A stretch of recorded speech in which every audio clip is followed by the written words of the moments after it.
Welcome to chemistry class. आज हम लोग केमिस्ट्री क्लास में बहुत ही अच्छा टॉपिक डिस्कस करने चल रहे हैं और आज का हमारा टॉपिक है एटॉमिक रेडियस। एटॉमिक रेडियस, अब देखिए यहाँ पे जो एटम है उसको स्फेरिकल माना जाता है। जो पहला कॉन्सेप्ट दिया गया था स्फेरिकल इंडिविजुअल पार्टिकल्स, जैसा कि डाल्टन के द्वारा दिया गया था। तो उस बेसिस पे अगर हम लोग एटम का डेफिनेशन निकालें या एटॉमिक रेडियस को डिफाइन करें तो हम लोग इस प्रकार डिफाइन कर सकते हैं। जैसे एटम को स्फेरिकल माना गया है, ऐसे ऐसे, तो हम लोग इसका डिस्टेंस या इसका रेडियस कैसे निकालते हैं? यहाँ सेंटर ले लेते हैं और इसके बीच का डिस्टेंस ले लेते हैं, ऐसे ना मान लीजिए। तो यहाँ पे अगर एटम को स्फेरिकल मान लिया जाए तो इसका रेडियस कैसे निकालेंगे? आप लोग बताओ, रेडियस कैसे निकालते हैं हम लोग? देखो यहाँ पे यही कहते हैं कि ये इसके बीच डिस्टेंस। अब देखो ये आपका सेंटर हो गया और ये क्या हो गया? आउटर मोस्ट हो जाएगा, आपको मालूम रखना है। तो यहाँ से यहाँ के बीच का जो डिस्टेंस होगा वही एटॉमिक रेडियस होगा। तो हम लोग क्या डिफाइन कर सकते हैं बेटा? देखो the distance between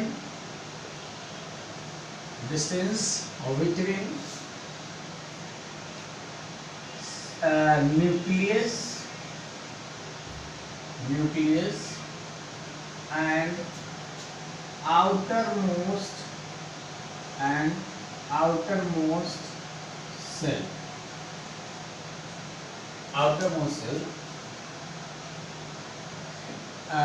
Is known as atomic radius.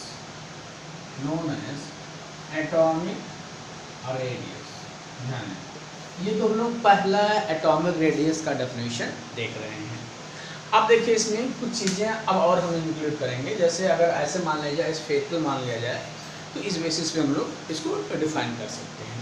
अब देखिए यहाँ पे एटॉमिक जो एटम होता है, आपको मालूम होगा कि एटम की साइज जो काफ़ी छोटी होती है, 1.2 एंगस्ट्रॉम। It is 1.2 angstrom. और इसकी बाउंड्री ध्यान देंगे, जो इसकी बाउंड्रीज होती हैं वो शार्प नहीं, मतलब क्लियर नहीं होती, ठीक है।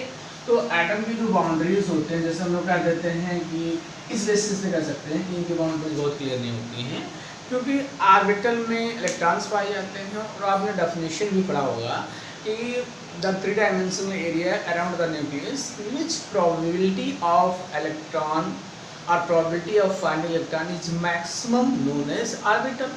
तो ये चीज़ हम लोग यहाँ पे ध्यान दें तो हम लोग ये कह सकते हैं कि जो एटम होता है, ध्यान देंगे, एटम जो होता है वो उसकी साइज छोटी होती है और शार्प बाउंड्रीज नहीं है, शार्प बाउंड्रीज नहीं है, ध्यान देना, sharp boundaries is not found।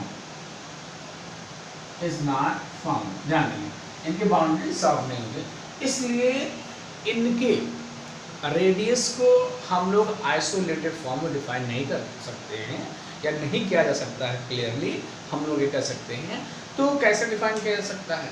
तो जो एटम्स होते हैं वो जब कंबाइंड फॉर्म में होते हैं तो उनके बीच जो इंटरन्यूक्लियर डिस्टेंस होता है उस बेसिस पे हम लोग जो है इसके रेडियस को, एटॉमिक रेडियस को डिफाइन कर सकते हैं। अब उस बेसिस पे हम लोग ध्यान देंगे कि जो एटॉमिक रेडियस होगा उसमें हम लोग हमेशा कंबाइंड फॉर्म में लेकर ही उसके एटॉमिक रेडियस को डिफाइन, किसी भी एटम की एटॉमिक रेडियस को हम लोग कंबाइंड फॉर्म में लेकर ही डिफाइन करेंगे। अब इस बेसिस पर अगर हम लोग देखते हैं तो हमें तीन प्रकार के रेडियस मिलती है। कौन कौन से? ध्यान देंगे बेटा, कोवैलेंट रेडियस, ध्यान दें, कोवैलेंट रेडियस।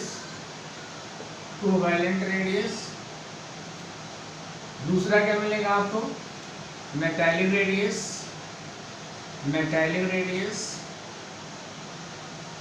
दूसरा है आपका मेटालिक रेडियस।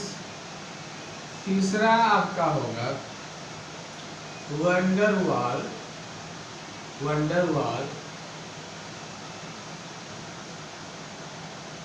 रेडियस। अब देखो यहाँ पर कोवैलेंट रेडियस की अगर हम लोग बात करते हैं, ध्यान देंगे, कोवैलेंट रेडियस की अगर हम लोग बात करते हैं तो ये नॉन मेटल्स के लिए यूज किया जाता है। नॉन मेटल के लिए कोवैलेंट रेडियस यूज किया जाता है। और कब? जब वो सिंगली बॉन्डेड है, ध्यान देंगे, जब वो क्या है, सिंगली बॉन्डेड, सिंगली बॉन्डेड है, singly bonded by covalent bond, covalent bond, ध्यान देंगे इस बात को, ध्यान देंगे। और ये क्या है, मेटालिक रेडियस है, मेटालिक रेडियस है, तो ये मेटल्स के लिए यूज किया जाता है, मेटल्स, मेटल्स के लिए यूज होगा। और ये होगा आपका नोबल गैसेस के लिए, किसके लिए, नोबल गैसेस के लिए, मतलब आइसोलेटेड आइटम के लिए, ध्यान देंगे ये specially one by one radius पे करेंगे, हम लोग आइसोलेटेड आइटम के लिए यूज करते हैं। तो इस चीज़ को हम लोग एक एक करके डिफाइन कर लेते हैं। फिर